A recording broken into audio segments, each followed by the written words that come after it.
Votre émission le matin qui se poursuit avec maintenant Émeric Okupeli qui nous rejoint à nouveau pour sa revue de presse. Mesdames, Messieurs, à nouveau, bonjour.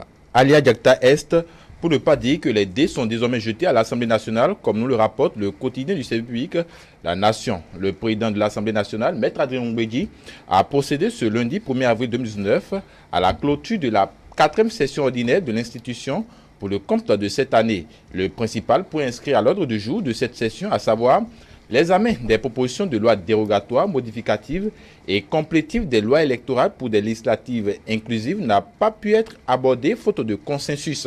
Le consensus introuvable donc selon l'autre vision. Toutes les tentatives pour trouver le dit consensus jusqu'au vendredi 29 mars dernier ont échoué et pourtant la veille, les députés de l'opposition et de la majorité parlementaire semblaient être revenus à de meilleurs sentiments avec la promesse de ramener de nouvelles propositions de loi dérogatoires consensuelles susceptibles de sortir de l'impasse. Le BMP et l'opposition s'accusent, souligne le quotidien Le Matinal.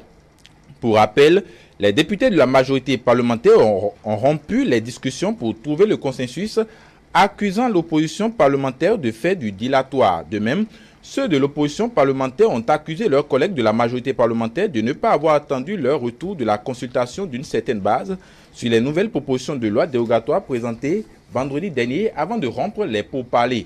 Les espoirs portés sur l'Assemblée nationale pour des propositions consensuelles n'ont finalement rien donné. La Nation nous informe que la session extraordinaire a été donc close sans issue au Parlement. Mais avant de clôturer la session extraordinaire hier, le président de l'Assemblée nationale a tenu à restituer ce qui s'est passé dans la journée du vendredi 29 mars 2019 au Parlement comme dernière tentative pour trouver le consensus tant recherché. Pas de consensus, le processus suit son cours normal. Les présidents des institutions de la République ont donné leur feu vert, nous renseigne le quotidien Fraternité. Ils étaient au palais de la Marina où ils ont été reçus par le président Patrice Talon.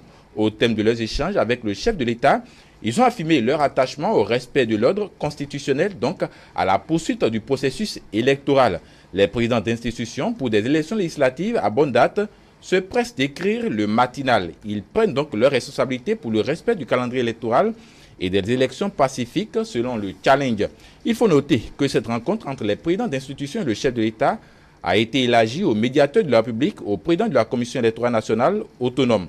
Au cours de cette audience, la délégation a salué les efforts du président de la République pour un dialogue politique en vue de l'organisation apaisée des élections législatives plus ouvertes. Les présidents des institutions font le deuil du consensus, donc placardent notre Sud quotidien. En regrettant l'échec de ce consensus, ils invitent l'ensemble des acteurs à poursuivre résolument le dialogue pour améliorer la qualité des tests en vigueur dans la perspective des échéances ultérieures. De toute façon, il y aura élection législative cette année. Les députés du bloc de la majorité parlementaire se disent prêts pour le scrutin du 28 avril, mentionne Libération.